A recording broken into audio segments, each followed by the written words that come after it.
Status dan kedudukan Bank Indonesia dan Otoritas Jasa Keuangan. Status dan kedudukan Bank Indonesia. 1. Lembaga independen negara. Babak baru dalam sejarah Bank Indonesia sebagai bank sentral yang independen dalam melaksanakan tugas dan wewenangnya dimulai ketika sebuah undang-undang baru, yaitu Undang-Undang Nomor 23 Tahun 1999 tentang Bank Indonesia dinyatakan berlaku pada tanggal 17 Mei 1999. Bank Indonesia mempunyai otonomi penuh dalam merumuskan dan melaksanakan setiap tugas dan wewenangnya sebagaimana ditentukan dalam undang-undang tersebut. Pihak luar tidak dibenarkan mencampuri pelaksanaan tugas Bank Indonesia, dan Bank Indonesia juga berkewajiban untuk menolak atau mengabaikan intervensi dalam bentuk apapun dari pihak manapun juga. Yang kedua, sebagai badan hukum. Sebagai badan hukum publik, Bank Indonesia berwenang menetapkan peraturan hukum yang merupakan pelaksanaan dari undang-undang yang mengikat seluruh masyarakat luas sesuai dengan tugas dan wewenangnya. Sebagai badan hukum perdata, Bank Indonesia dapat bertindak untuk dan atas nama sendiri di dalam maupun di luar pengadilan. Status dan kedudukan Otoritas Jasa Keuangan. Berdasarkan Undang-Undang Nomor 21 Tahun 2011 tentang OJK, pada hakikatnya OJK merupakan lembaga bersifat independen dalam menjalankan tugasnya dan kedudukannya berada di luar pemerintah. Lembaga ini berkewajiban menyampaikan laporan kepada BPK dan DPR. Independensi OJK tercermin dalam kepemimpinan OJK. Secara orang perseorangan, pimpinan OJK memiliki kepastian masa jabatan dan tidak dapat diberhentikan kecuali memenuhi alasan yang secara tegas diatur dalam Undang-Undang Nomor 21 Tahun 2011. Secara kelembagaan, OJK berada di luar pemerintah yang dimaknai bahwa OJK tidak menjadi bagian dari kekuasaan pemerintah. Namun, tidak menutup kemungkinan adanya unsur-unsur perwakilan pemerintah karena pada hakikatnya OJK merupakan otoritas di sektor jasa keuangan yang memiliki relasi dan keterkaitan yang kuat dengan otoritas lain. Dalam hal ini, otoritas fiskal dan moneter. Materi yang kedua yaitu mengenai tujuan dan tugas pokok Bank Indonesia dan Otoritas Jasa Keuangan. Tujuan dan tugas pokok Bank Indonesia.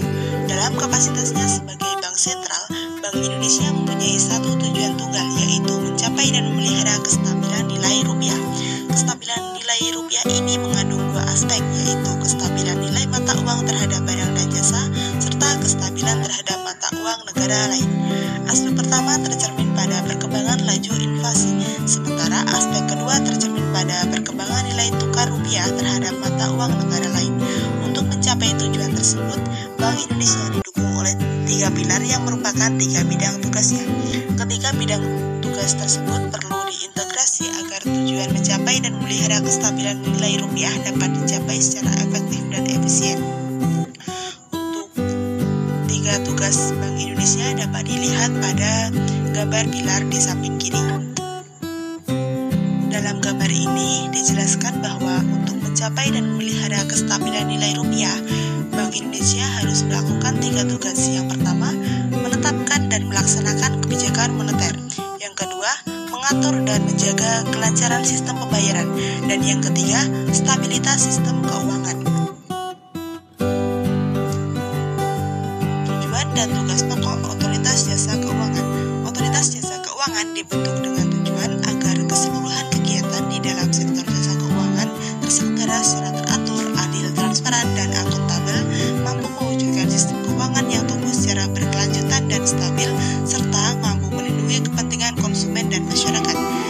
Otoritas Jasa Keuangan mempunyai tugas melakukan pengaturan dan pengawasan terhadap kegiatan jasa keuangan di sektor perbankan, sektor pasar modal, dan sektor IKNB.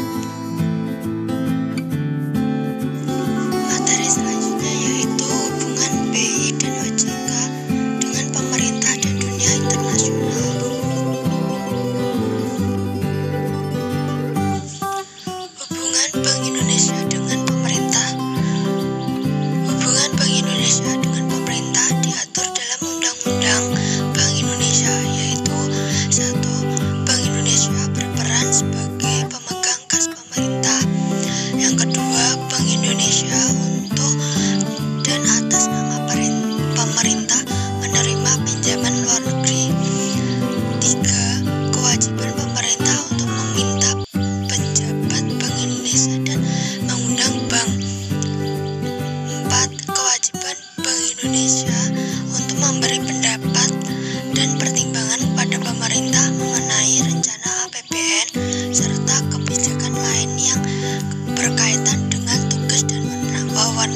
lain, dan organisasi dan lembaga internasional.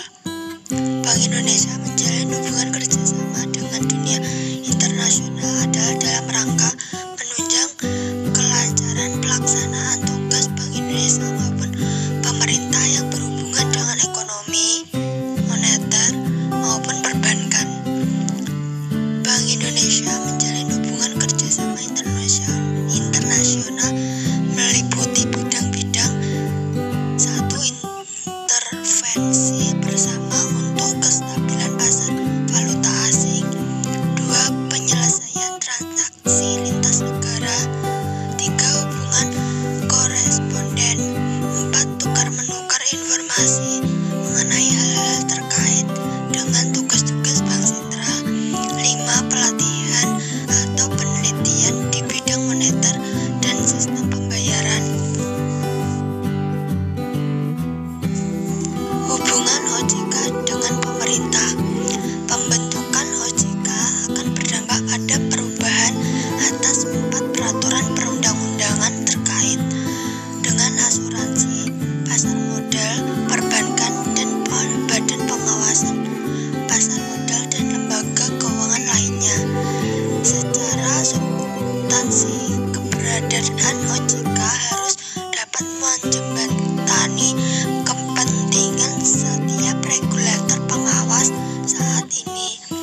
Secara kelembagaan, OJK berada di luar pemerintah, yang dapat diartikan bahwa OJK tidak menjadi bagian dari kekuasaan pemerintah, akan tetapi tidak menutup kemungkinan adanya unsur-unsur perwakilan pemerintah, karena pada hakikatnya OJK merupakan otoritas di sektor jasa keuangan yang mempunyai relasi dan keterkaitan yang kuat dengan otoritas lain. Dalam hal ini, otoritas fiskal, materi keuangan, dan otoritas moneter, yaitu Bank Indonesia. Namun demikian, pembentukan OJK sebagai lembaga pengawasan tersebut harus merupakan lembaga yang independen, tidak berada di bawah pemerintah, untuk menjamin lembaga tersebut bebas dari intervensi politik atau kepentingan. Maka dari itu, OJK memiliki hubungan untuk mengatur dan mengawasi pelaksanaan kegiatan keuangan dan modal di pemerintahan dan lembaga keuangan. Hubungan OJK dengan dunia internasional.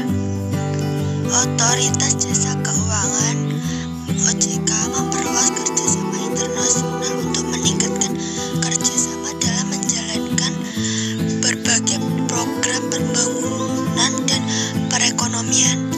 OJK sebagai wakil negara di bidang pengawasan sektor jasa keuangan akan terus meningkatkan kerjasama dengan otoritas pengawasan lembaga jasa keuangan asing dan lembaga internasional lainnya. Otoritas Jasa Keuangan OJK menjalin hubungan kerjasama internasional meliputi bidang-bidang: 1. Perdagangan, 2. Perbankan, 3. Pembangunan dan pembiayaan, 4. dan lain-lain. Selanjutnya adalah Dewan Gubernur. Dewan Gubernur adalah pimpinan Bank Indonesia. Dalam melaksanakan tugasnya, Bank Indonesia dipimpin langsung oleh Dewan Gubernur. Dewan Gubernur terdiri atas seorang gubernur, seorang deputi gubernur senior, dan sekurang-kurangnya 4 orang atau sebanyak-banyaknya 7 orang deputi gubernur. Dewan Gubernur dipimpin oleh gubernur dengan deputi gubernur senior sebagai wakil. Dewan Gubernur melaksanakan tugas dan wewenang Bank Indonesia sebagaimana ditetapkan dalam undang-undang. Peraturan Dewan Gubernur adalah ketentuan hukum yang ditetapkan oleh Dewan Gubernur yang memuat aturan-aturan intern antara lain mengenai tata tertib pelaksanaan tugas dan wewenang Dewan Gubernur, kepegawaian, dan organisasi Bank Indonesia. Dewan Gubernur mewakili Bank Indonesia di dalam dan di luar pengadilan. Dewan Gubernur mengangkat dan memberhentikan pegawai Bank Indonesia. Anggota Anggota Dewan Gubernur diangkat untuk masa jabatan 5 tahun dan dapat diangkat kembali dalam jabatan yang sama untuk sebanyak-banyaknya 1 kali masa jabatan berikutnya. Penggantian anggota Dewan Gubernur yang telah berakhir masa jabatannya dilakukan secara berkala setiap tahun paling banyak 2 orang sebelum memangku jabatannya. Gubernur, Deputi Gubernur Senior, dan Deputi Gubernur wajib mengucapkan sumpah atau janji menurut ajaran agamanya di hadapan Ketua Mahkamah Agung. Untuk dapat diangkat sebagai anggota Dewan Gubernur, calon yang bersangkutan harus memenuhi syarat sebagai berikut. Yang pertama, warga negara Indonesia. Yang kedua, memiliki akhlak dan moral yang tinggi. Dan yang ketiga, memiliki keahlian dan pengalaman di bidang ekonomi, keuangan, perbankan, atau hukum. Rapat Dewan Gubernur dapat diselenggarakan yang pertama sekurang-kurangnya sekali dalam sebulan untuk menetapkan kebijakan umum di bidang moneter yang dapat dihadiri oleh seorang menteri atau lebih yang mewakili pemerintah dengan hak bicara tanpa hak suara. Yang kedua, sekurang-kurangnya sekali dalam seminggu untuk melakukan evaluasi atas pelaksanaan kebijakan moneter sebagaimana dimaksud dalam poin yang pertama, atau menetapkan kebijakan lain yang prinsipil dan strategis. Anggota Dewan Gubernur baik sendiri maupun bersama-sama dilarang melakukan yang pertama, mempunyai kepentingan langsung atau tidak langsung pada perusahaan manapun juga. Yang kedua, merangkap jabatan pada lembaga lain kecuali karena kedudukannya wajib memangku jabatan tersebut. Dan yang ketiga, menjadi pengurus dan atau anggota partai politik. Apabila Dewan Gubernur melakukan salah satu atau lebih larangan sebagaimana dimaksud pada poin yang pertama, yang kedua, dan yang ketiga, maka anggota Dewan Gubernur tersebut wajib mengundurkan diri dari jabatannya. Independensi, akuntabilitas, dan transparansi BI dan OJK.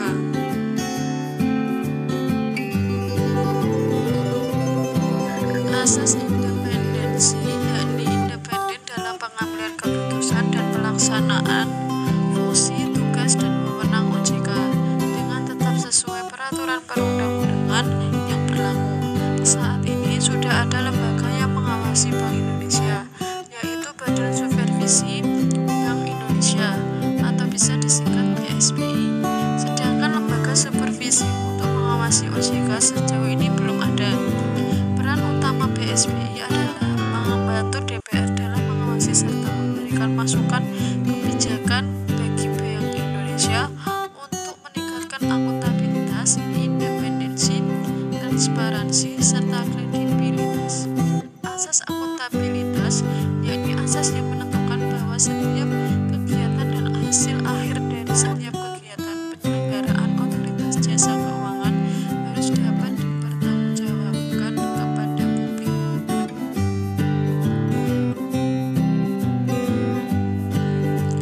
Wewenang Bank Indonesia. 1.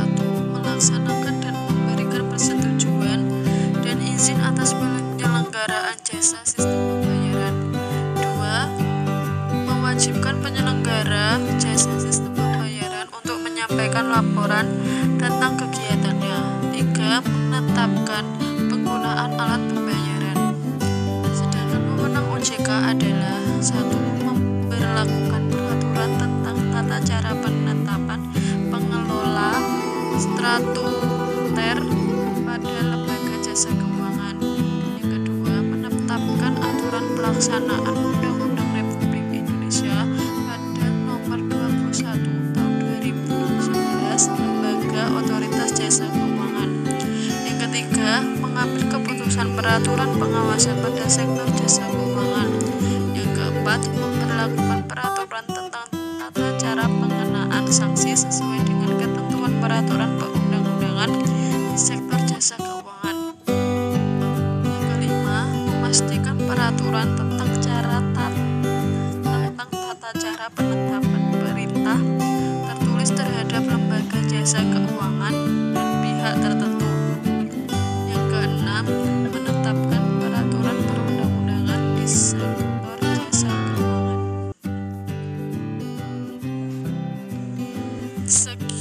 pemaparan materi dari kami. Ada kurang lebihnya mohon maaf. Terima kasih dan